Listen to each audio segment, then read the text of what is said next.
Hello दोस्तों, आज की कहानी मेरे और मेरे ससुर जी के रिश्ते के बीच की है।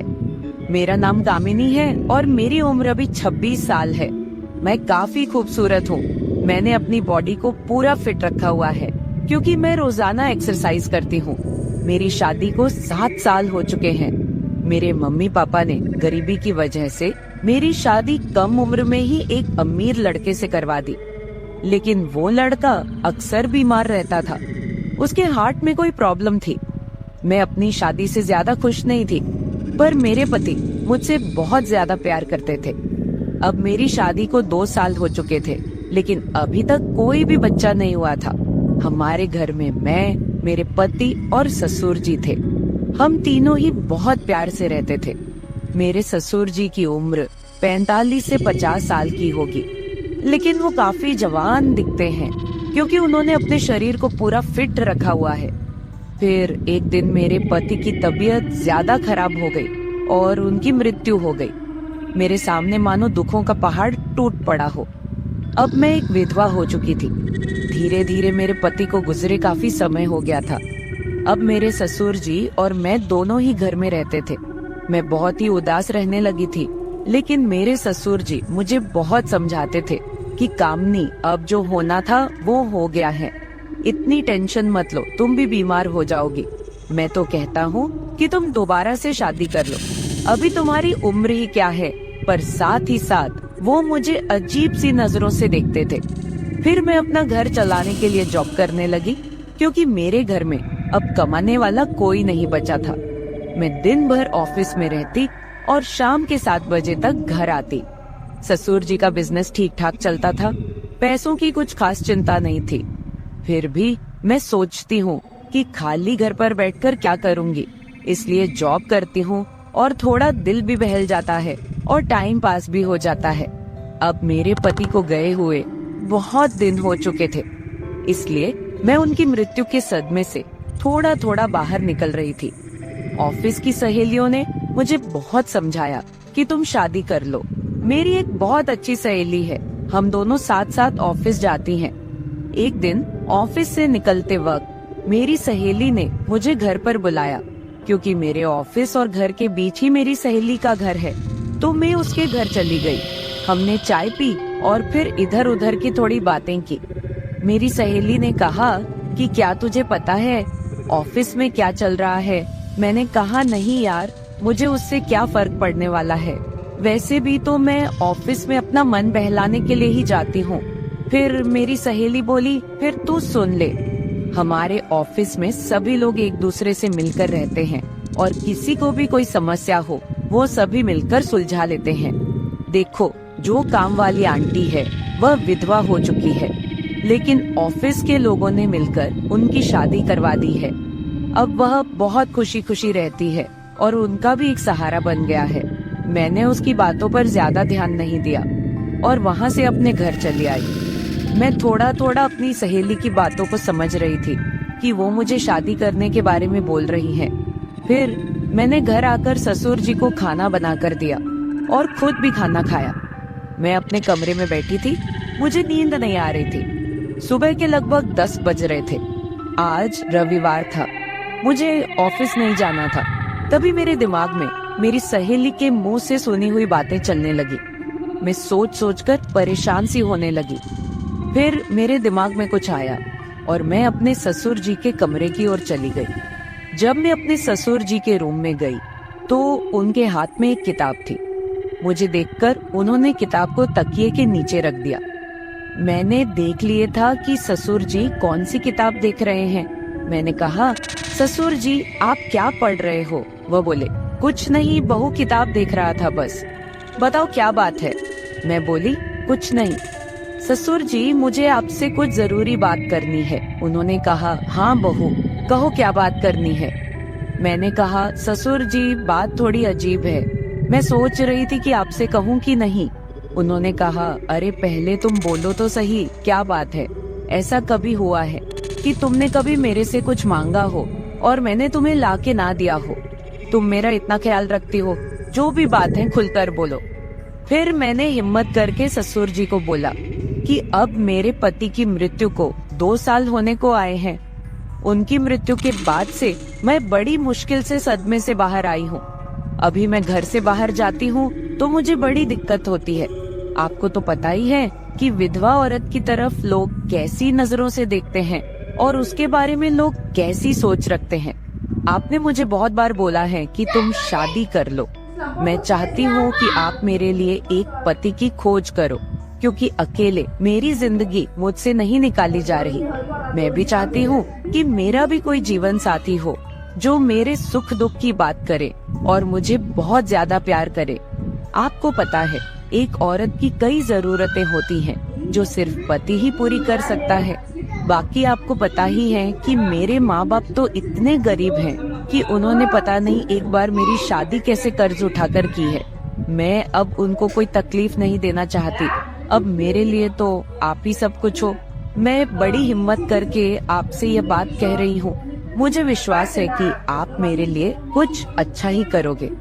उसके बाद ससुर जी ने मुझे अपने पास बैठा लिया और मेरे साथ कुछ बातें करने लगे और मेरे सुख दुख को बांटने लगे। फिर ससुर जी मुझसे बोले, बहू, जिस चीज की तलाश तुम बाहर से कर रही हो वो चीज तुमको घर में ही मिल सकती है। अगर तुम चाहो तो मैं तुम्हारी सभी जरूरतों को पूरा कर सकता हूँ। ससुर जी की बात सुनकर तो मेरे होश ही उड़ गए। मैंने बोला, ससुर जी, मैं तो आपकी बेटी सामान हूँ, आप ये सब कैसे सोच सकते हैं? ससुर जी बोले, देखो बहू, तुम्हें पता है तुम्हारी सासू माँ की मृत्यु के बाद से मैं अकेला ही जिंदगी बीता रहा हूँ, और जब से तुम्हारे पति की मृत्यु हुई है तुम भी अकेले जिंदगी बीता रही हो। अगर तुम्हारा इरादा हो तो हम दोनों का अकेलापन दूर हो जाएगा और हम दोनों एक दूसरे के सहारे जिंदगी बिता लेंगे और बाहर किसी को कुछ भी पता नहीं चलेगा। बाकी मेरे जाने के बाद ये सारी प्रॉपर्टी भी तो तुम्हारी ही है और इस प्रॉपर्टी को संभालने वाला भी तो कोई चाहिए। बाकी लोगों की टेंशन मत लो, वो तो जब तुम विधवा की जिंदगी जी रही हो तब भी बातें करते थे और अब भी बातें करेंगे। सच कहूँ तो बहू, मैं तो उसी वक्त तेरा दीवाना हो गया था जब मैंने तुम्हें पहली बार देखा था। फिर मैंने ससुर जी को बोला कि मैं सोचकर बताती हूँ। अगली सुबह मैं उठी और खाना बनाने लगी। अगले दिन मैं ऑफिस नहीं गई, मैं किचन में खाना पका रही थी।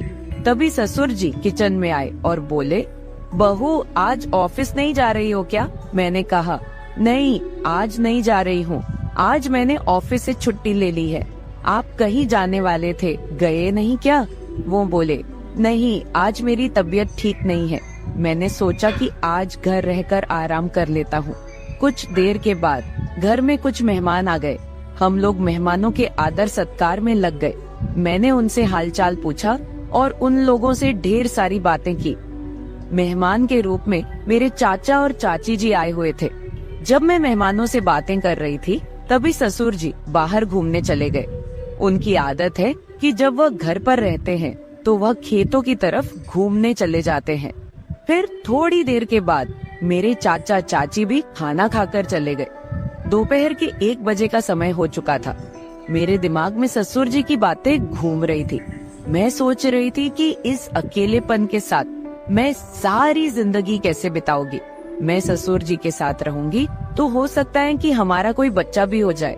और ससुर जी की बात सही है, उनके जाने के बाद उनकी सारी प्रॉपर्टी भी तो मेरी ही है। मुझे ससुर जी की बातें काफी हद तक सही लग रही थी। फिर मैंने ससुर जी को कॉल किया और बोली, ससुर जी, खाना तैयार हो गया है, आकर खाना खा लीजिए। इस पर वह बोले, मैं अभी बाहर हूँ और मुझे थोड़ा टाइम लगेगा। मैंने कहा, ठीक है, मैं जरा बाहर जा रही हूँ तो देर शाम तक वापस आऊंगी, क्योंकि मैंने मार्केट शॉपिंग करने के लिए जाना था।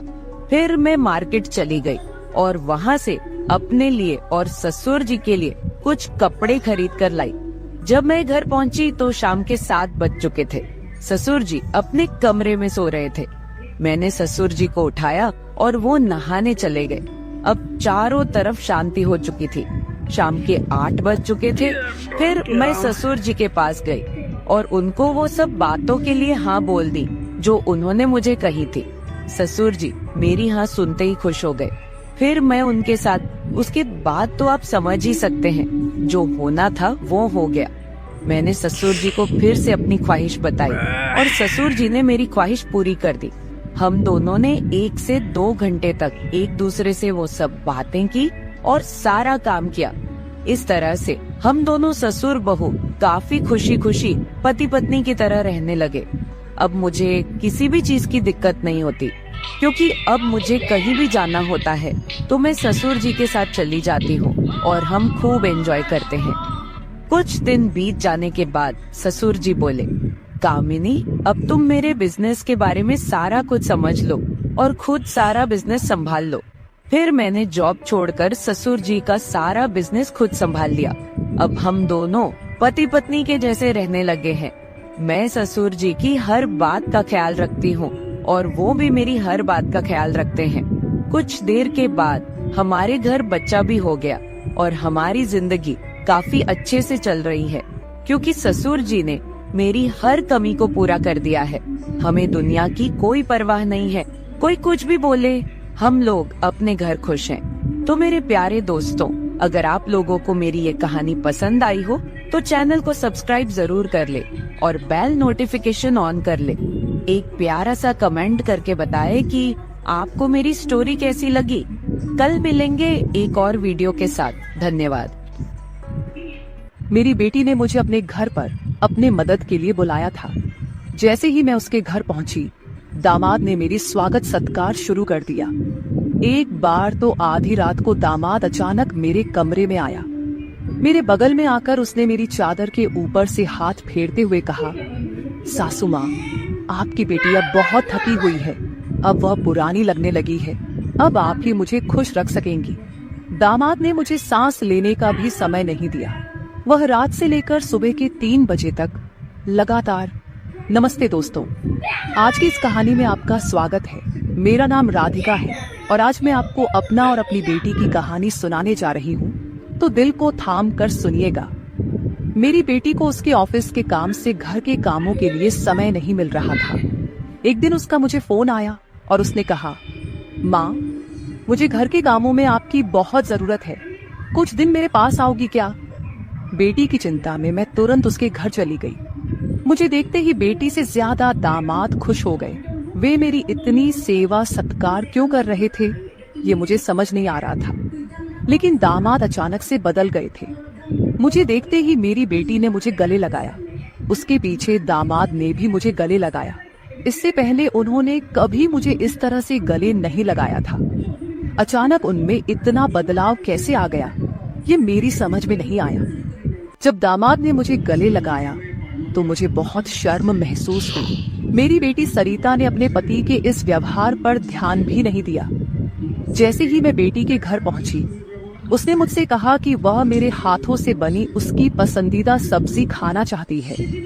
आते ही मैं फ्रेश होकर बेटी के किचन में चली गई। उस रात दामाद और बेटी दोनों बड़े चाव से खाना खा रहे थे। खाना खत्म होते ही सरिता बोली, माँ, आज आपके हाथ का खाना खाकर बहुत अच्छा लगा।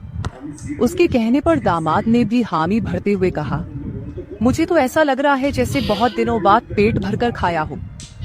दामाद ने मेरी तारीफ किया तो सरिता ने अपने पति को गुस्से से देखना शुरू कर दिया।